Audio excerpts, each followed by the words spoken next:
Muito bem. A área previdenciária, claro que ela recebe um tratamento importante aqui, porque, afinal de contas, nós estamos num processo muito rápido no Brasil de envelhecimento da população. Então, cada vez mais as pessoas estão envolvidas com a questão previdenciária.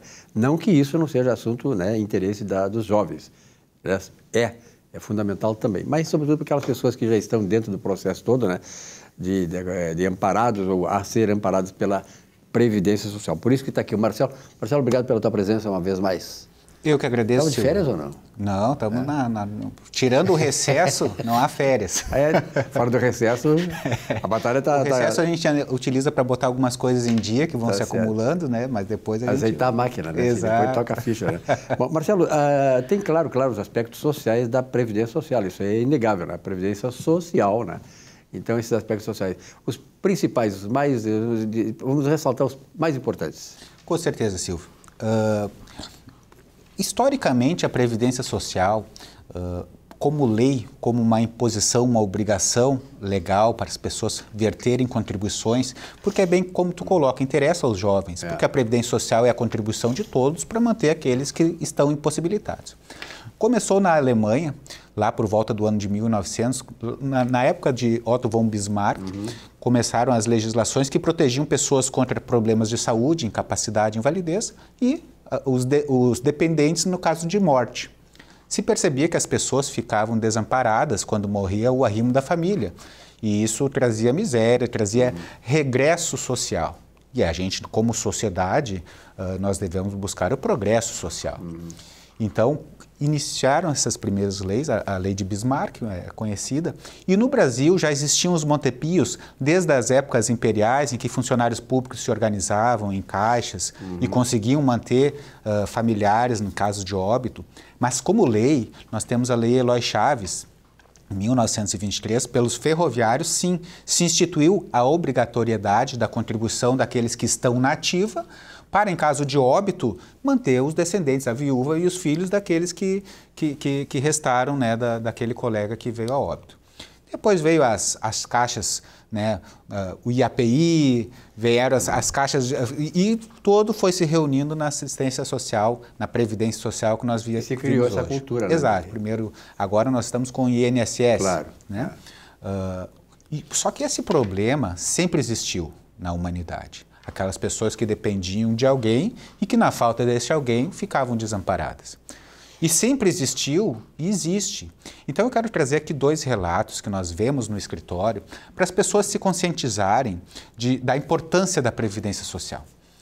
Quando nós começamos o escritório, lá em 2002, eu me lembro de ter atendido um senhor que, quando ele entrou na minha sala, lacrimejavam os olhos, mas não, claro, era uma situação emocionante, mas era por causa do cheiro de urina que aquela pessoa estava.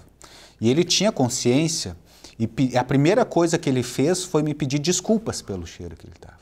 E ele relatou que eles moravam numa casa de chão batido, com frestas nas paredes, com goteiros no teto, que quando tinham querosene para cozinhar, cozinhavam alguma coisa que conseguiam, mas não era sempre.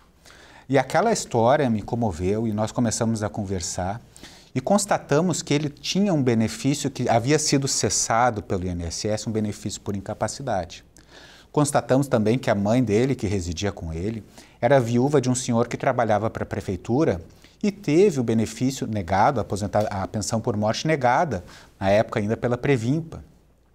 Conversa vai, conversa vem, verificamos as possibilidades para eles. E Silvio, o pessoal de casa, 6 meses depois ele voltou no escritório acompanhado da mãe dele, cheiroso, bem vestido, com presentes. Então aquilo foi muito emocionante, me arrepia até hoje, na época foi muito emocionante, porque nós vimos como a Previdência Social tem esse aspecto social de resgate da dignidade das pessoas. A outra história que eu quero colocar aqui hoje é uma senhora que eu atendi em 2012. E ela tinha um ex-companheiro com o qual teve um filho. E esse ex-companheiro fez uma bagunça muito grande, porque ele ia ficar recluso os 30 anos, já contando um sexto da pena. Então, eu nem cheguei a perguntar o que havia feito, mas foi algo grave para chegar nesse ponto. E ela chegou, colocou aquela situação para nós e tinha um filho, que na época era uma criança, e nós encaminhamos o auxílio reclusão. O auxílio reclusão é um benefício que carrega muitos preconceitos, muitas inverdades são ditas sobre ele. Mas, na verdade, é um benefício que é pago para amparar aquelas pessoas que ficam do lado de fora, justamente para impedir, ou pelo menos para auxiliar em boas escolhas. Pois bem, em 2012 atendemos ela, o INSS havia negado o benefício, buscamos na via judicial, comprovamos que era necessário, recebeu os atrasados, tudo certinho. E no final do ano passado, a mesma coisa, ela me chama lá no escritório, olha, vim aqui, agendei apenas para lhe agradecer. E aí levou o menino, que já estava com mais de 18 anos de idade. Estava quase aposentado. E chegou lá e me apresentou, aqui Marcelo, está aqui o menino que nós estamos cuidando já há tanto tempo. E o garoto bem educado, se preparando para ir para a faculdade. Uma pessoa também expressando gratidão, e a gente também expressa gratidão, e as pessoas expressam também, e a gente vê a diferença que faz na vida das pessoas. Ela colocou, olha Marcelo, nas dificuldades que eu tenho de trabalhar com limpeza, enfim, esse salário que veio, esse benefício que veio, foi fundamental para eu conseguir encaminhar bem a minha criança. Perfeito. Então a mensagem final que eu quero deixar para o pessoal de casa, Silvio, é a seguinte: se você conhece pessoas que estão em situações de extrema vulnerabilidade social, pessoas que estão com problemas de saúde graves, pessoas que estão em idade avançada e já não conseguem mais, em virtude disso, trabalhar, se você vê essa situação de miséria, saiba que existe a Previdência Social, que a Previdência Social está aqui para impedir que a gente tenha regressos sociais, para fazer com que nós tenhamos progresso social. E se você se depara com uma situação dessa, encaminhe para um advogado especialista, porque vai ter um olho clínico, esse profissional, para verificar as possibilidades, as coisas que aconteceram na vida daquelas pessoas, que foram os pontos chaves que podem ser utilizados agora para resgatar essa dignidade, para resgatar essa condição de sustento. Muito bem, tocaste num ponto importante aí, eu quero acrescentar um outro. O ponto importante que tu tocaste é a questão, né, de que as pessoas que estão em uma situação dessas procurem alguém que conheça, especializado no assunto. Veja bem, 2 grandes exemplos, né? Pode ser o seu também. Então, é fundamental isso aí. Outra coisa, esse país é um país muito rico, né? O dia que nós descobrimos que o grande inimigo nosso, que o dia que ele for vencido, nós poderemos ter uma previdência robusta, financeiramente autossustentável, é acabar com a corrupção nesse país. Todos os países do mundo, eu sou professor de História do Pensamento Econômico, os países que se desenvolveram, eles tiveram baixos níveis de corrupção. Nós, do Brasil, temos um nível elevadíssimo de corrupção e é preciso termos essa consciência.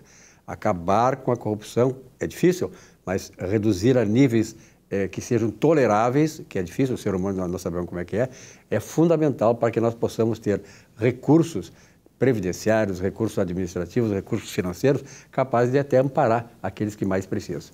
Obrigado, Marcelo, pela tua presença aqui e sucesso cada vez mais. Assino embaixo dessas tuas palavras finais, realmente é o caminho da evolução social e agradeço mais essa oportunidade, aí estamos sempre às ordens. Muito bem.